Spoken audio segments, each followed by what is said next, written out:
group of children running in a circle in a field at the side of a construction site.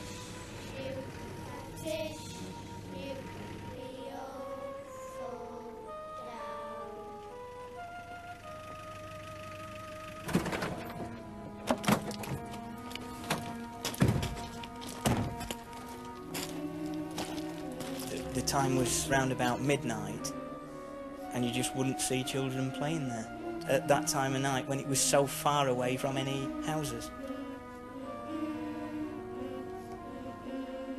And the children disappeared. They were security men who'd been in the industry a long time. They knew the job. They had worked nights for a number of years, and not the type of people that you'd expect to be scared. The A616 used to pass straight through this old steel town, but then the road planners got to work on Stockbridge. They built a sweeping new bypass. While it may have made the town quieter, some believe the bypass disturbed something which would have been best left alone. Certainly the two security guards who were watching over the equipment being used to build it would agree. They were still puzzling over the sight of the children, but that was just the beginning. The next incident was later on that night. Here, Stan, stop the car. Look, there's someone up there. Don't be daft. It can't be. Yes, there is. Look! You drive around, shine your lights on bridge. I'll wait down here. Right. They immediately started the vehicle up, shone the headlights towards the hooded figure, and the headlights actually shone through the figure.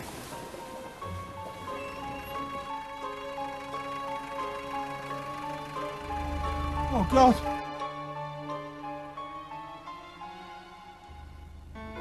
It's disappeared into thin air! Let's get out of here!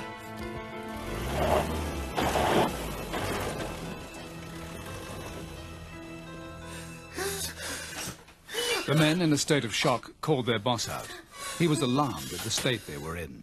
Dan, Jeff. They were physically shaking. Their complexion was very white and pallid. One of the guards was actually crying. Go on, try me. Well, it's difficult to describe it. It looked like a monk.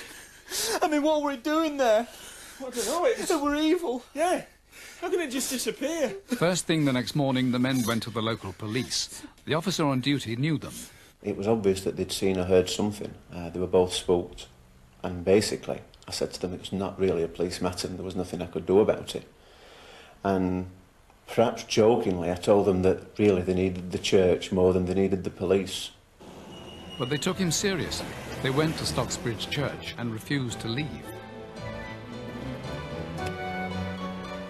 About an hour or so later, I received a phone call from my boss, and I was told to go up to the church and sort this matter out, firstly to get them out of the church, and then see if I could find out anything that they'd actually seen, heard, or whatever. The security guards never, it seems, got over what happened to them. One of them left after 3 days, and the other one stayed with us roughly 2 to 3 months, and neither of the two guards would set foot on that site again, even in the daylight. While the bypass was being built, runner Graham Brooke was training for a marathon. One day he was out jogging with his son Nigel. I saw a chap walking with his back to the traffic. He was walking in the middle of the road. I looked at it and you could see it had no features to it except for a nose and eye sockets. I could smell like this fusty, rottenish smell. Not a human type smell. And then I could see that he wasn't walking on the road, he was like walking in the road, and from below the knee down, you know, you couldn't see anything. Each time things are apparently seen, the descriptions vary, but the reputation of the bypass deepens. We were coming home from Judy's parents over the bridge that goes over the bypass. Dave, look.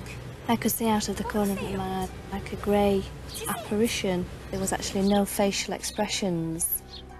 It was hovering. Arms and legs were flaying all over the place. It looks looks almost like a man running. But he's not running on the ground. It would run up the embankment.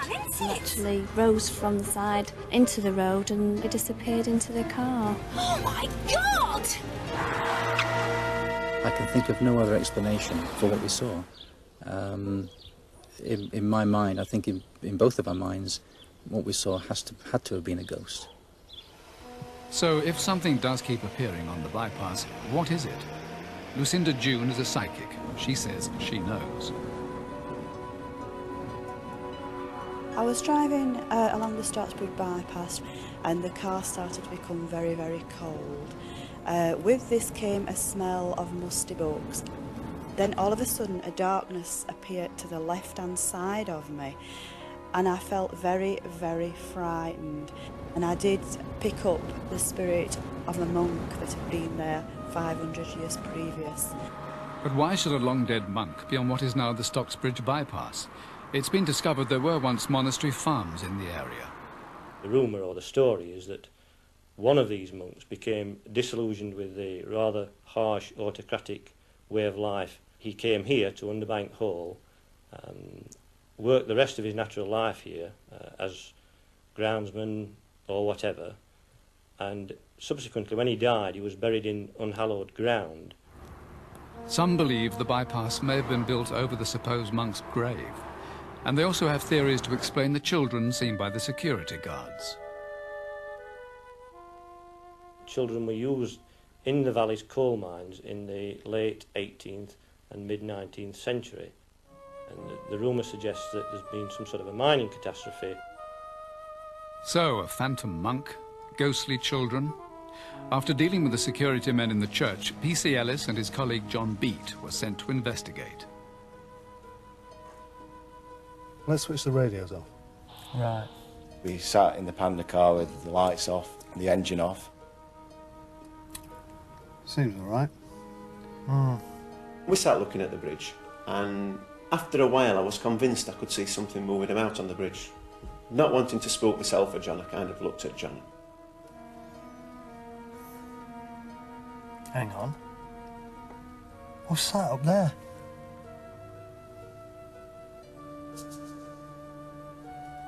Go and see what it is, Dick.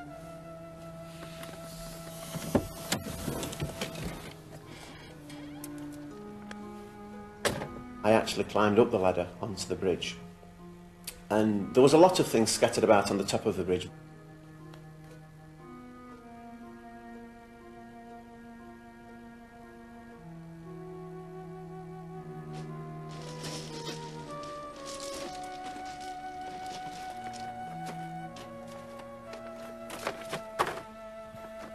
It's only a sheet of polythene!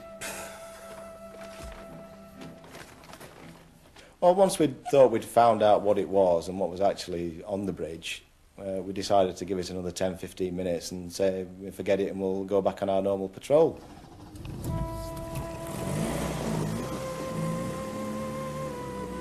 I suddenly got this feeling, you can't explain it. There's this saying, somebody's walked over your grave which turns you cold.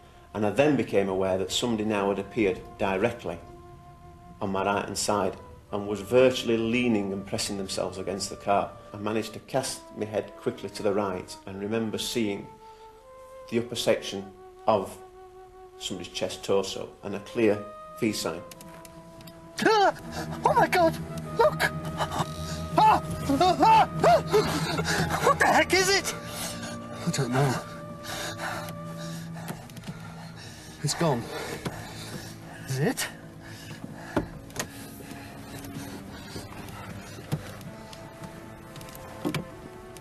When I got out of my side, not a person, nothing about at all. I even hit the deck and looked under the vehicle because nobody could have run away from us with bankings on both sides. Nobody ran forwards or backwards.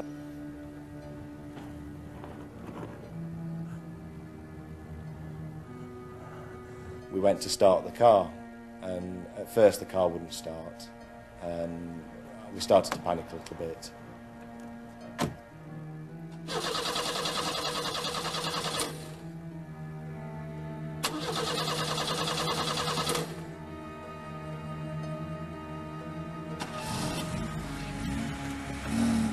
drove off and radioed our colleagues.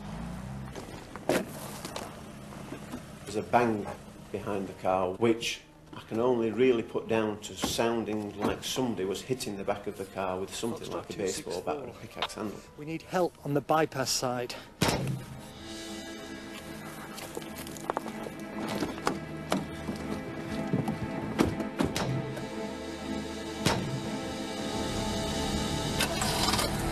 Things on this job have frightened me, and it wasn't the kind of fear that you get from violence offered towards you or anything like that. It was more the kind of dread feeling or knowing that something's happening that you've no control over.